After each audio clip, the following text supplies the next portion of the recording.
Hey everybody, it is Tim with Tabletop Terrors, and this is Daily Damage. Tabletop Terrors is a channel that is run by me and my brother James, and we are fun-loving RPG inspiration for players of all experience levels.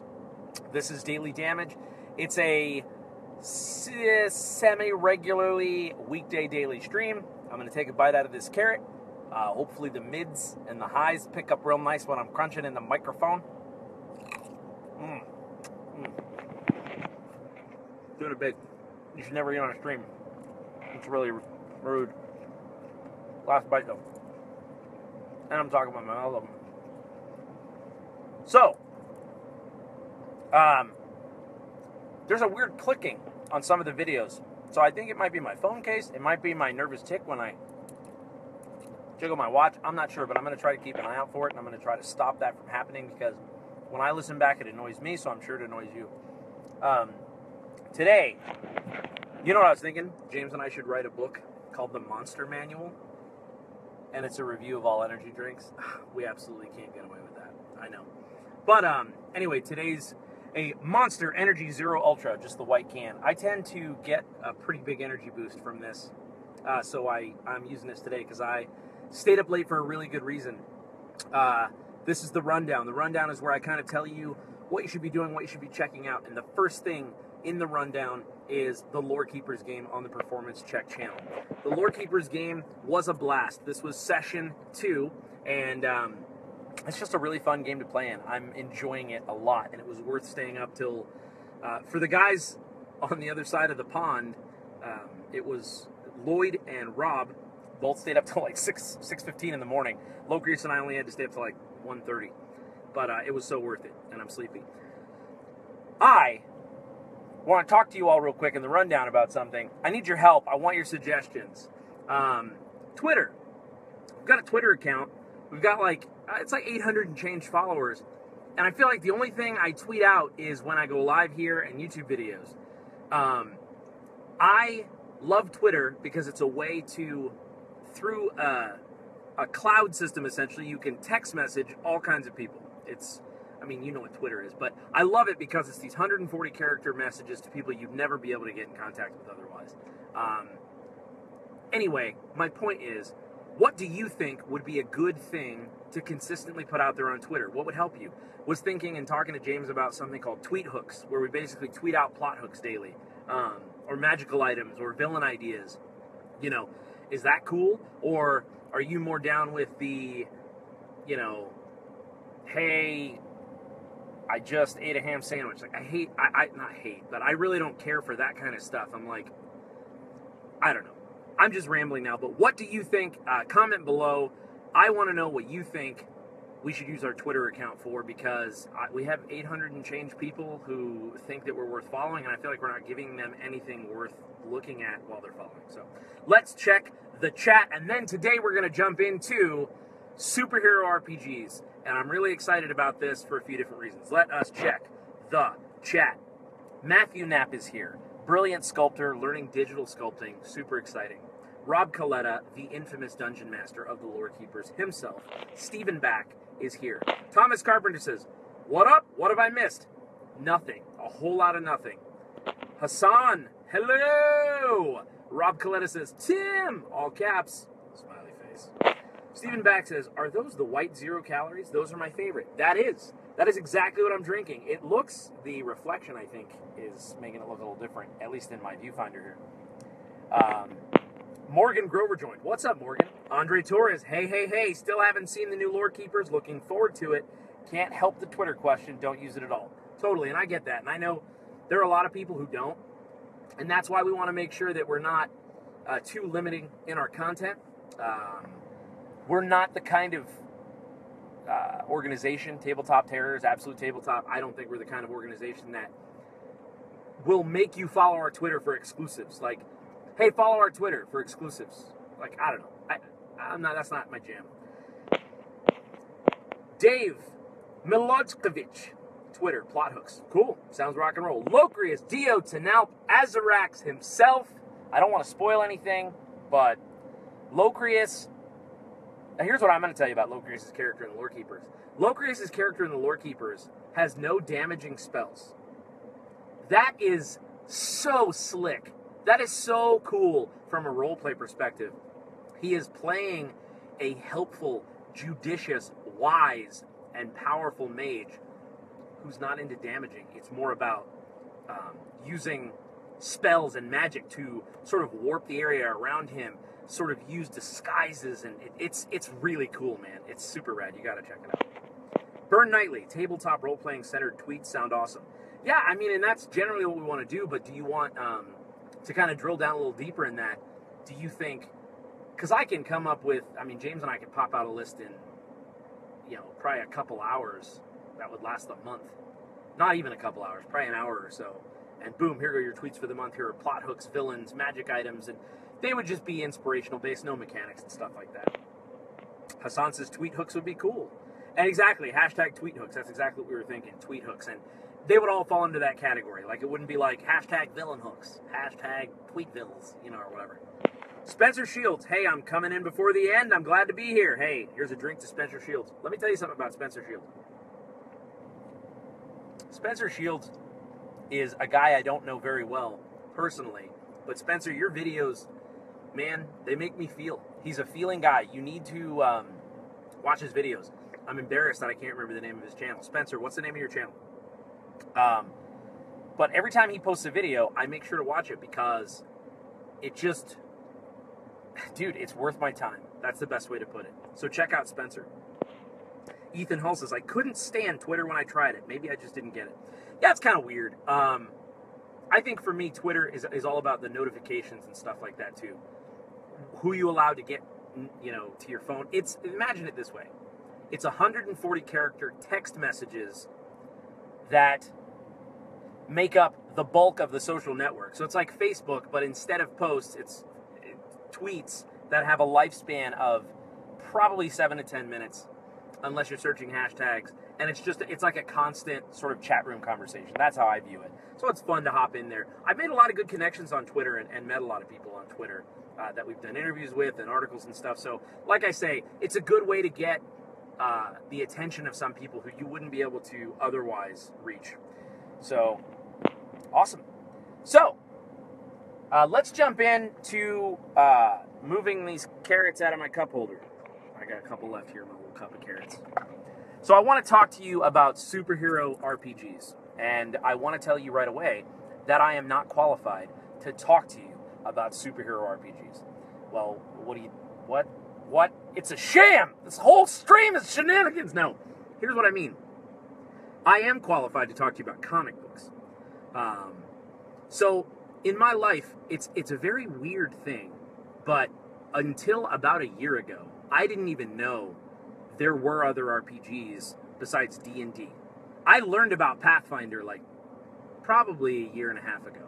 Maybe 2 years ago, right after we started Tabletop Terrors. I thought D&D was kind of it, as crazy as that sounds. Now, I knew of GURPS, but those are the two that I would say, okay. So my RPG life and my rest of geek pop culture life were totally separate. They were compartmentalized, and never the twain hath met.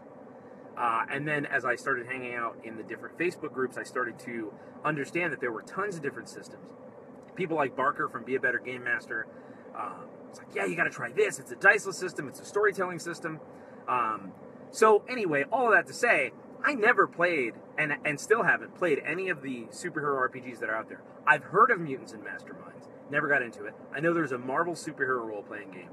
And so why the heck am I doing a stream about this? Well, because I want to talk to you about running a game that feels like a comic book. And I want to make the point that the rule set doesn't hold as much weight, I think, as the tone.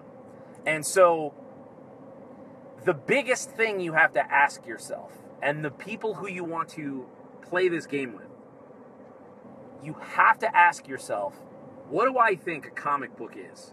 What do I think a superhero game is? Because there are myriad different answers to that. And coming together and agreeing on a definition of what you generally feel like your superhero game is going to be like is really the first thing. Now, that seems basic, because that's kind of what a Session Zero is for a normal campaign. But I feel like that, outside of a Session Zero, needs to be addressed. Here's why. If I say, hey, let's run a comic book game to someone, and they go, all right, great, they might immediately be imagining old school comics from the late 40s. Oh, yeah, let's run a game, the Invaders, and, thinking about these old school, like, golden age of comics. Because, much like anything else, there are eras and vibes and styles. Even if I say, let's play a Batman game, which Batman, right? Am I Adam West? Am I the original Bob Kane Batman with purple gloves and a gun? These things are important to kind of distinguish, because the other thing is unless you specifically say superhero, there are all kinds of different comic books. And then there's different grit levels and realism and feel. And are you going for like West Coast Avengers of the late 80s? And you don't need to know all this stuff, but you need to have a general conversation with the rest of your group. And if you're the game master, you need to explain to them what you mean by a superhero game, because there are so many definitions out there. So that's the first thing I want to mention, is that it's a matter of finding and dialing in what that means to everybody, because I bet it means something different to everyone. So let's jump back into the chat. Steven says, I'm on Twitter, never look at it because nothing in it is useful or interesting to me. If there was something there to draw me, like tidbits, I'd get the app. So here's what I want to challenge you to do.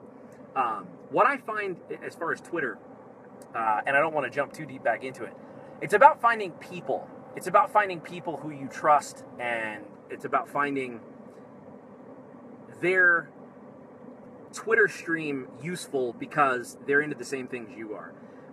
That's why I'm not really a huge fan of the, look what my cat Mindy puked up.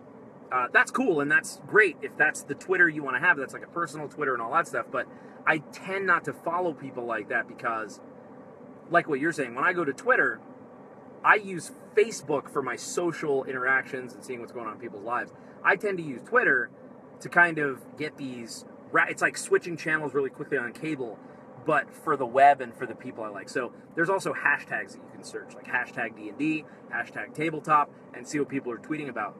You'd be stunned to see the number of things you uncover. It's like lifting a rock and you're like, there's a whole universe under here. Rob Coletta says, Tim, has AbTab considered doing any D&D cons in person?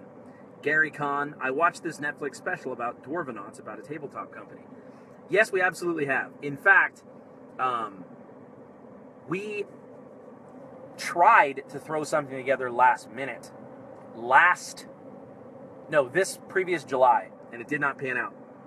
But the tentative plan, this is not a promise, but the tentative plan is to have the first AtCon, which is what we're kind of calling it.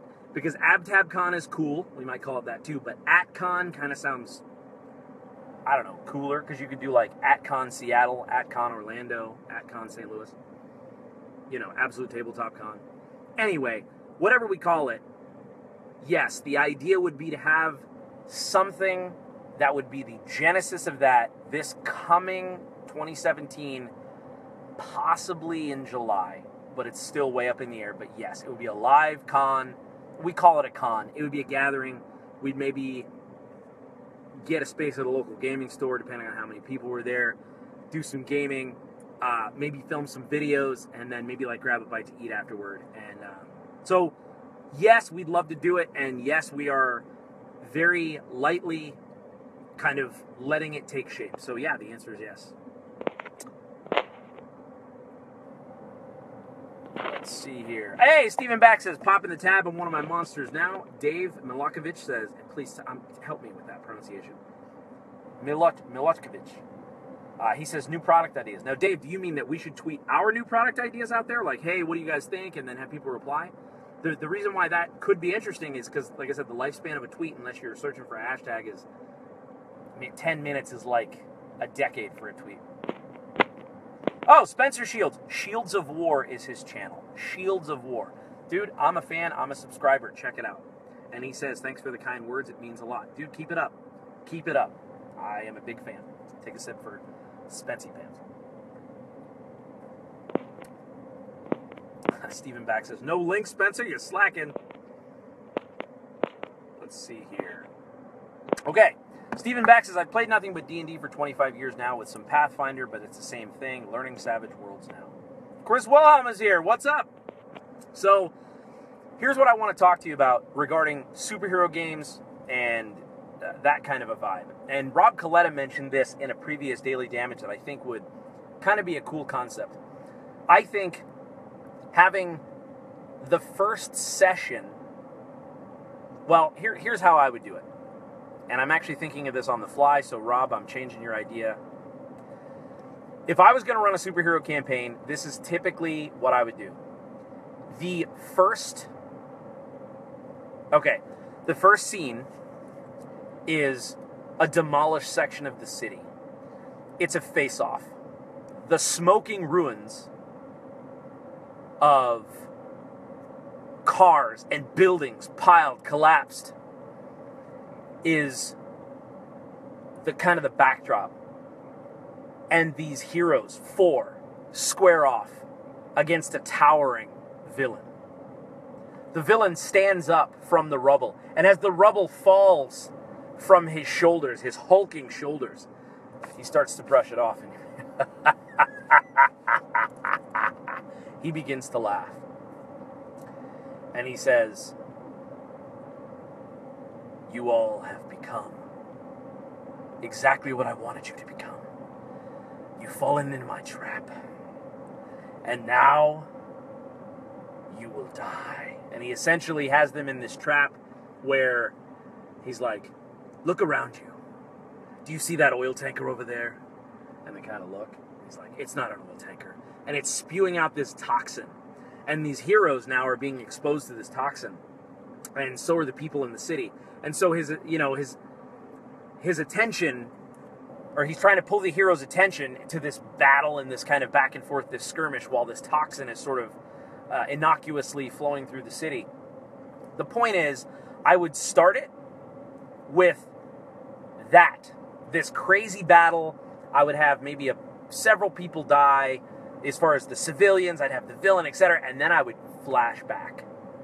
And we would flash back to origin stories throughout the sessions as we would go through. But I would start out with this awful, epic failure. The heroes fail.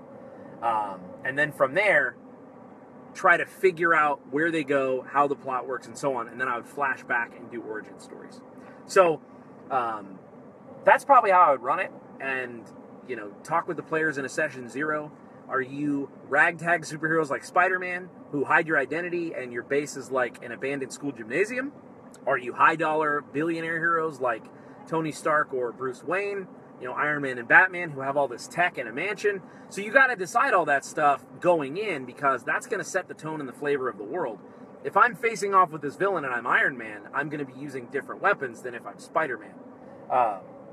So anyway, I don't know, that was just kind of a rough, it wasn't the perfect opening, but starting off with the tone of, hey, you're heroes, you're in combat, the villain has won, what do you do next? And then using other sessions to flash back and do like origin stories, I think would be kind of cool. Steven says, I've played nothing but D&D for 25 years now with some Pathfinder, and that's the same thing. Learning Savage Worlds now. I already read that. My bad. Hassan, I've been trying to branch out from D&D too. Picked up Masks recently to try superhero RPGs. Pretty cool so far. So I need to learn about that. I've seen that on Drive-Thru RPG, Masks, and I want to know, this is what's interesting to me about superhero RPGs that I think is difficult, is how do you have a group of adventurers where one wants to be the Hulk, one wants to be Captain America, one wants to be Thor, and one wants to be Iron Man. Now, in that scenario, if you play the heroes to the power level which they are in the world, they would be game-breaking to a degree. Like, to me, Thor is like a level 20 hammer-wielding Tempest cleric in D&D. Or, the Hulk, a lot of people reskin him as a barbarian, like a level 20 barbarian. Captain America, I would probably play him as either a Battlemaster fighter with a shield. Some people say he's like a paladin. I don't know. I don't know how the smite mechanic would work. But it's difficult to scale superpowers to a D&D game and start them low level. A lot of times in a superhero game, you want to start off as a superhero. So again, that's one of the things you need to decide. Are we jumping in at level 12? Are we jumping in and saying, okay, we are pretty good at what we do? Or are you going to say, no, this is an origin story. We're level 1. And then how do you scale that up as, a lackey growing up into a real superhero? Josh Glisson, I want to play a superhero game translated into D&D. Hulk as an orc barbarian, Thor as Wolfgar, etc. There you go. Chris Wilhelm, my favorite is like Teen Titans, Young Justice, etc. Like a second generation, discovering your place in the world, like more of those. I think that would be really cool. And that's a really good place to start. Marvel also did I think they were the Young Avengers, where that gives you a good backdrop. You're kind of the second tier, so you're handling those sort of threats that are at your threat level. But I love the storyline where you're the only one who sees an impending problem because you're on that level that you need to handle, that should be handled by top tier heroes. So it's like you're the only one who believes it or the only one who can see it, so you have to rise to the occasion and overcome insurmountable odds. I love that kind of thing. Jacob Norman's here. Rob Coletta says, spoiler for the Dragongrin campaign. I don't know if I want to read it out loud. Let me read it quietly. So yes, there's something that happens in session 2 of a game that I'm running called, it's the Dragongrin campaign on Tabletop Terrors. And he says it's a really good example of a splash page in comics, like a really big action. A splash page in comics is a double page or a 2-page spread where the picture takes up both pages as one huge picture, and you save that for the big exclamation points, the big like wow moments. So splash pages are reserved for huge moments. And that actually brings this up, and let's talk about this. Looking through a comic book and seeing how it's paced, because in a comic book, every page has real estate, and every panel has to do a job. So every panel or lack of panel has to do a job. So what you're doing is look at a good comic book, flip through it, and see what they focus on, how large the panel is, and how much page real estate is given to that panel. Or does it break the panel? Does something so big happen that it doesn't have its own panel? So it's breaking out of those boundaries, because again, these are tools that you use as a comic artist or comic writer to emphasize moments. You have to do the same thing in your game. And Rob, that brings up a really good point. You have to make sure to get the tone of a comic book that you have those little moments of story, then those half-page spreads, and then those boom double-page spreads, those big action moments, and using comic books as a sort of template to refine that. And also the pacing of how a comic book is paced. They have about 22 to 23 pages usually before they insert advertisements of real estate, so they have to tell that story in that amount of time. And with a comic book, you can only fit so much into a panel. So it has to be very lean, but it also has to be very powerful, because you don't want to leave gaps in the storytelling. You don't want to leave gaps in the reader's emotions. So as you're running your game, I would pick up a comic you like, and I would run it sort of beat for beat. A lot of people don't read comics, and it's a bunch of free inspiration. You can kind of just say, okay, now you show up to this headquarters, boop, boop, boop. And it's very railroady, but it's a good way to kind of kickstart things and feel like a comic. And the cliffhanger you end on, it's usually that last page right before the end of the book, because they want you to buy the next book. So it's going to show, you're flipping through, boom, full page reveal. The villain has the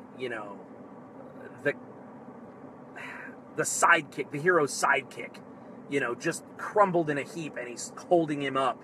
And it's like, that's where, the Golden Eagle went. Stephen Back says, tried Aces and Eights before Savage World last weekend. We didn't like its flow as much. Aces and Eights is a superhero system, yeah? Jacob Norman, dibs on Look What My Cat Puked Up Twitter. That's his Twitter name. Look What My Cat Puked Up. Rob Coletta, Tim, please run a Jim Lee style Batman game for me. So that's going back to the different styles of artists. In comic books, this is another really, really cool thing that you can play with. There are what are called runs. And it's not like the bad ones where you drink too many of these energy drinks.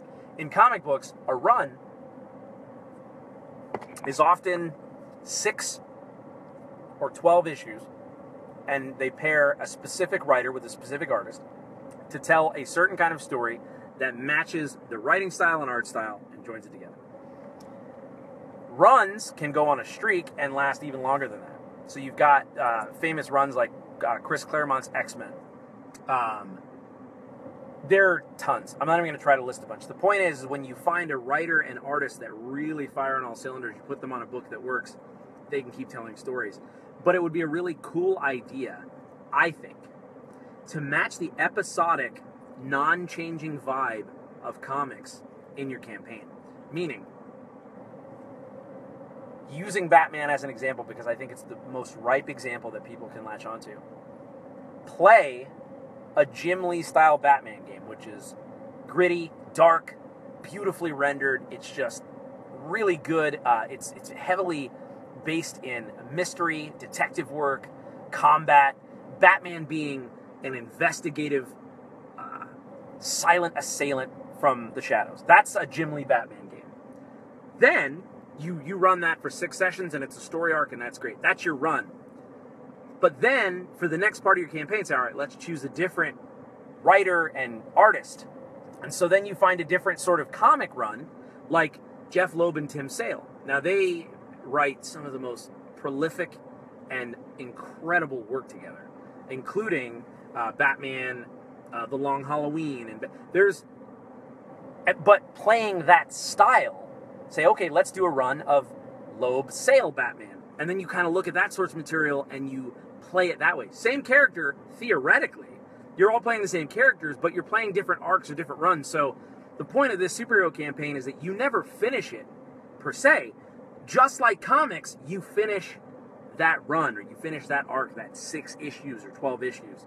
And then you move on to something else, different writer, different artist. This is also a really good way to switch up game masters, switch up costume designs and stuff like that. So anyway, I think that would be kind of a cool way to think of it going in. And again, that's system agnostic. You don't have to choose a system or rules. That works just inspirationally. Steven says, I'll get the Twitter app and see if I can find some peeps to follow. I accept that challenge, Tim. Awesome, man. Let me know what you find. I could be wrong. Hey. Chris Wilhelm says, @con with an @ symbol. Great for branding. It'd be really tough when people have to email us, though. Email @con@con.com. No, it's @con@con. Okay, I'm going to spell it. So it's AT. You get the joke. Jacob Norman says, when you do @con, you need to tap me, Jeremy Lilly, and Jeremy Pillapow to build some live gameplay set pieces.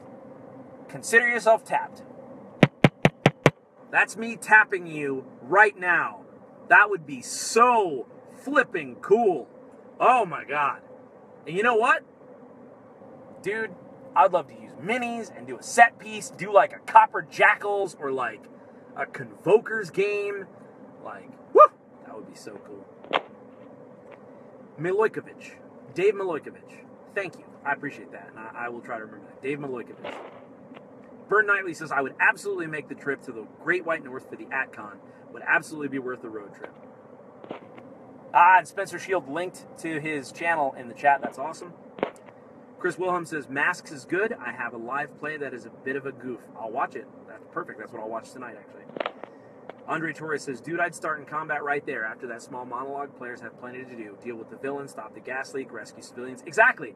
To me, the first scene of my Supers game would be heroic. Be a superhero. This is your shot. This is the time where you show me what you do. There's a really cool Hawkeye run by Matt Fraction. I can't remember the artist, but the writer is Matt Fraction. Matt Fraction, probably one of the best comic writers as far as his original ideas in the last 10 years, in my opinion. Matt Fraction does a sick run on Marvel's Hawkeye, where it is Hawkeye without the Avengers. So you're talking, it is Hawkeye in his apartment, dealing with, like, not having enough money for rent, sleazy landlords, Russian gangsters that live in the apartment building, kind of like these smaller threats. Think of a humorous kind of twist on the Daredevil show on Netflix. So that's what I would break off to for, like, after this huge combat. I would love to do sort of a look into what do heroes do in the downtime. What are you eating? What are you, the stuff that's not fun in comics? Maybe have a fun roleplay scenario like similar to the shawarma scene in the Avengers, where it's like, what do you do in your downtime? And that's kind of what that Hawkeye comic is. It basically jokes that he really doesn't have downtime. Like his time off from the Avengers is just him, getting up to antics, as James would say. Chris Wilhelm says the balance is pretty good on his mask game, and it uses the Apocalypse engine. Rob Coletta says, elements of superheroism in D&D is the best. Look at Durgan with his returning hammer. Exactly, dude. That's a Thor nod all the livelong day. It's difficult not to draw from comic inspiration because it's so steeped in our society right now. In fact, let me tell you something interesting. The reason why comic books are more popular now than ever is because they're better now than ever. Some might argue with me that there are some better comics from the past, and that's true. But by and large, there are more high-quality, well-written, well-illustrated comics than there ever were. And here's why. If you look back to even the early 80s, they were still trying to figure out the kind of story that they were telling. They were still trying to figure out that it was okay to just expect the reader to catch up with you, dive into the world and tell a story. If you read the original Secret Wars, they're like explaining everything, just like to try to make excuses like, hey, it's okay. So I'll give you an example. I don't want to spoil Secret Wars if you ever go back and read that old run, but the point is that all these heroes are teleported to this other planet, essentially. And you see Magneto start to fly. And he says, you see these dots around him, and he's like, and now I will use the powers of magnetism that will separate my atoms, or blah, blah, blah, blah, to fly. Almost like he had to explain to the reader, like, hey guys, trust me, this is cool. Same thing with Dr. Doom. He uses this belt to fly, and he's like, and they're narrating it like, these are like, not just thought bubbles sometimes, they're saying this stuff. They're like, Dr. Doom says, and now I'll use this anti-gravity belt, which should get me up to 300 feet because of gravity. It's like, just go with it, man. You got a flying belt. Like, you don't have to give me the fake science to my face. Like, anyway. The point is, comics weren't always awesome. Well, no, comics were always awesome. They just weren't always as sharp at telling the exact stories. And I'm not dogging old comics either. There's a place for those, and I read them. I love them. They're amazing. And they're the stepping stones. But that's why it's important to decide what kind of game you're going to run. So, Chris, when you said you ran a goofy game, I'm like, I keep imagining Secret Wars or some of the older stuff, like the original Human Torch versus Namor, that stuff. So, let's check the chat. Circo says, hey, Tim. Chris Wilhelm says, Bacon Battalion is currently running a Supers campaign. I haven't watched it, though, but I'm sure it's quality. I'll check it out. The only nerd I know, says Steven, that never ever read comics or got into superheroes. Oh, I'm the only nerd, so Steven is. There's this guy I work with that's a super nerd. He hasn't even seen the superhero movies yet. I'm like, why not? It's not like he hasn't seen any of them. I'm like, they're everywhere. They're around. They're good. Why not even try and be like, no, I'm just not interested. So, yeah, I'm with you. Josh Glisson. First comic I ever read was last year. Read all of The Walking Dead. That's a great one to start with. And that's another thing. Okay, so that's the first comic Josh ever read. Now, I'm assuming you know of other comics, but I'll go, hey, man, you want to do a comic book campaign? That's his most intimate frame of reference. So while he might be expecting superheroes and things of that nature, there's going to be a set of preconceived notions that are tied to his experiences. So that's why it's important to kind of say, hey, here's what I mean by a superhero comic, or here's what I mean by a comic book campaign. Oh, dude, Nathan Thurston, the Death of Superman graphic novel did this very well. Yes. So had all those separate issues, and then, and if you watch another Daily Damage, that is technically a trade paperback. It's not a graphic novel because they were released as issues and then combined together. And that sounds pedantic, but I just want to make sure. If they are released as single issues and then combined, that is a trade paperback. If they are released as a single standalone work that is a novel that is graphic in nature, it's a graphic novel. But, good point, and I love that. The art in there is so good, and it's just got this right amount of, like, I don't want to say gore, visceral battle damage. Like Superman's puffy black eye and all that. I think it's Dan Jurgens, I think, is the artist on that. That's one of my biggest beefs with the Superman Batman movie. There are plenty. I know a lot of people have them, but you had the design of Doomsday done. It's done. It's perfect. Why are you going to change it? Don't make him a cave troll wearing little bedazzlers. Chris Williams says, I'd love to see how to do a 1-hour game video. It would feel like a comic issue. After 6 issues, it would feel like the trade paperback. So cool. It would work for TV show style games. That's actually a really good idea. Like, that's what I would do, honestly. That's another cool thing. I would make it, if I was going to run the game, each game would be an issue, and I would probably try to do some graphic design work, like make a mock cover and then throw some heroes on there and make that the issue. That'd be kind of cool. Josh says, I was into sports when I was younger. Circo joined. Rob Coletta says, Loeb Sale on Long Halloween changed my life. The quintessential detective story for bats. I agree with that. If you don't, some people don't like that art, which is interesting to me, but I get it. If you don't like the Loeb Sale art, it's Tim Sale's the artist, I would check out Hush. Hush. Jim Lee is the artist on Hush, and it is another fantastic Batman detective story. It's really good. Josh Glisson says, I'm aware of comic book characters now. I find DC boring. Very Deus Ex Machina type writing, in my opinion. So, much like there's a feud between Pathfinder and D&D, there's also a feud between DC and Marvel. I don't mind DC when it's good. I know that not all Marvel is good either. I'm a Marvel guy. I just connect with those characters more. But I can't disagree with what you're saying. I feel like, excuse me, that was a terrible burp. DC's power level is pretty torqued up, and I get that. And I think that the stories that they tell due to that are challenging. It's challenging to the writers. I wouldn't want that job.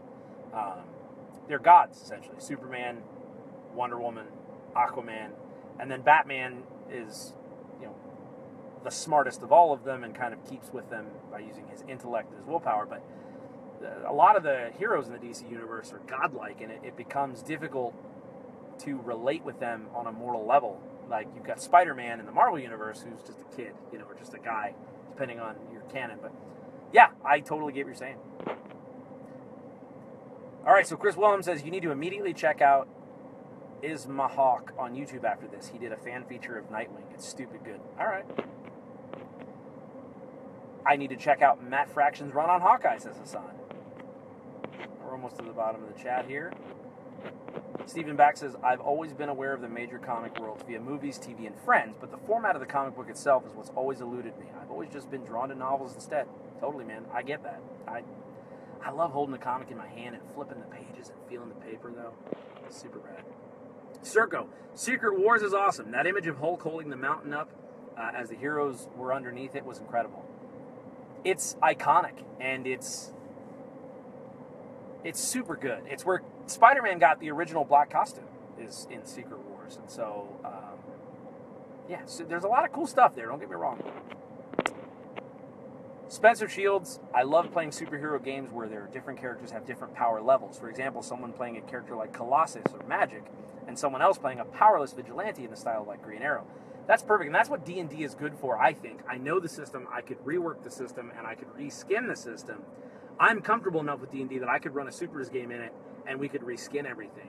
And so, yeah, I think that's really cool, too. Chris Wilhelm says, Hush is great. I would recommend it as well. And Josh Glisson, for the final comment, says, appears to be a topic that I need more education on superheroes and comics. Yeah, man, I'm down to talk superheroes any day. I love comics. I'm a huge fan of the medium. I love the things that you can do in a comic with the reveal and with word placement. It's an art form in itself. They're not as cheap as they used to be, so that's definitely a downside. $4 a pop, but they're thicker. They still have about 22 pages each. And then the way that the ecosystem is set up, it's difficult because you want to buy issues. But if I buy an issue of a comic, they come out monthly. And in this day and age where it's about binge watching and binge eating and, getting it all, you have to wait for trade paperbacks, which means that if a good book comes out and you're like, oh, I'm going to read that in a year, it becomes challenging. Unless you pick up the individual issues, which is great, but then you're waiting. You read, And then I am like, oh, what happened again? So I have to go back and reread it. And then anyway, it's an interesting thing. Check out, Marvel has this online subscription service, and I'll close with this. I can't remember what it's called. I think it's called like Marvel Infinite or something, where you basically get to use all their digital comics. You get to read them. And it's like a $9.99 a month, like Netflix style thing. And you can go on there and read, I think, any of them, or they have specials, or I don't think it's microtransactions. I think it's like $10 and you have access to all of them, or maybe you have, I don't know. Check it out though, because I think it's worth it. They do a trial, and I think you can get a trial for like a week or something. Go in there and read some stuff, and you might get hooked. Not a fan of, let me be clear here. There are motion comics, and that's awesome. I'm down with motion comics. Like when they're animated, and I saw some on Netflix. I was like, dude, this is rad. Josh Whedon's X-Men run is, and they did a motion comic that's great. I don't like interactive comics where I'm on my iPad and this panel is one thing and you swipe and then a meteor appears, then you swipe and then the text bubble appears and you swipe. I'm like, no. Nope. I don't personally like that. Give me the whole panel and let me read it in the order I want, and let me, So anyway, but remember, check us out on Twitter. I'll put a thing. It'll probably have been like here for the whole video, so that you guys can go check us out on Twitter and follow us. But we'll start out with the tweet hooks and see how it goes. But follow us on Twitter so you can be a part of that and kind of see what's going on. But anyway, this has been a blast. You guys are amazing. It's been a lot of fun, and I'll see you tomorrow. I think sometime tomorrow, maybe in the evening. I might have to do one because I have a lunch meeting. But anyway, you're all amazing. I love you, and until next time, may your dice roll high.